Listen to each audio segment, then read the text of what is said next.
Walk through Chickpet and KR Market in modern Bangalore, and you are surrounded by commercial chaos, wholesale shops, heavy traffic, and endless noise. But 400 years ago, this exact stretch of ground served a very different purpose. It was the site of the Gowri Mahal, a magnificent royal palace. Chhatrapati Shivaji is globally recognized as the founder of the Maratha Empire. Yet exactly 26 years before his coronation, his father, Shahaji Raje Bhonsle, was already ruling a kingdom right here. During his reign, Shahaji actively settled administrators, scholars, and soldiers, planting Maratha families deep into Karnataka. Shahaji's Bangalore Kingdom provided the tactical and administrative blueprints for a sovereign Maratha state, shifting the intellectual origins of the empire from the Sahyadri Mountains to the Karnataka plains. Looking at this 17th century map, we trace the shift. After fighting for survival in the northern Deccan, Shahaji allied with the Bijapur Sultanate. Recognizing his brilliance, they dispatched himself. Following the map down into Karnataka, the campaign reaches Bangalore in 1638. Under General Ranadullah Khan, Shahaji besieged the mud forts, defeating Kempe Gowda III and forcing his retreat to Magadhi. Where other military commanders of his era typically executed defeated rivals, Shahaji chose diplomacy. He treated the local Nayakas with respect, opting to build enduring political alliances instead of ruling strictly through fear. Impressed by this string of victories and smooth integration, the Adil Shah granted Shahaji a massive Jagir, an autonomous territory. This extensive land grant included Bangalore, Hoskote, and Kolar. This calculated diplomacy was the exact mechanism that elevated Shahaji. He stopped being a mercenary commander fighting other people's wars and became the sovereign Raja of Bangalore.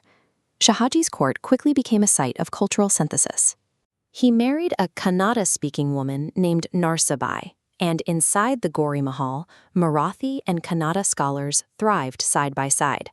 Then, around 1640, Shahaji's first wife, Chichabai, traveled south with her young son to join him.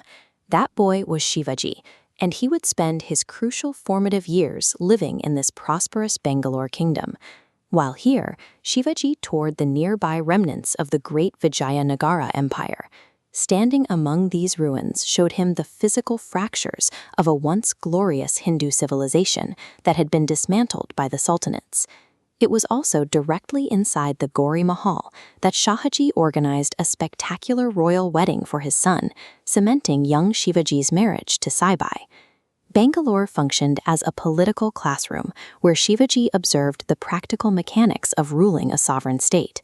These observations watered the ideological seed of Swarajya, self-rule, that he would soon unleash.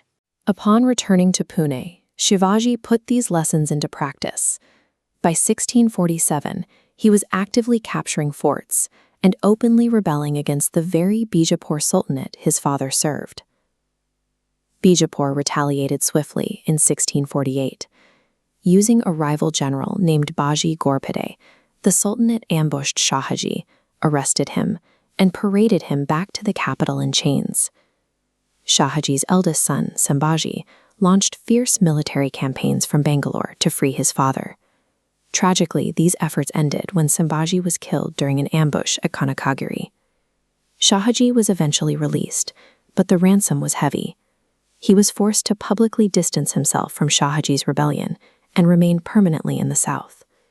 Shahaji's public disavowal of his son and his continued service in the south preserved the Bhonsle family's legal standing, keeping a vital diplomatic door open while Shahaji fought for survival in the west. Shahaji lived out his remaining years in exile.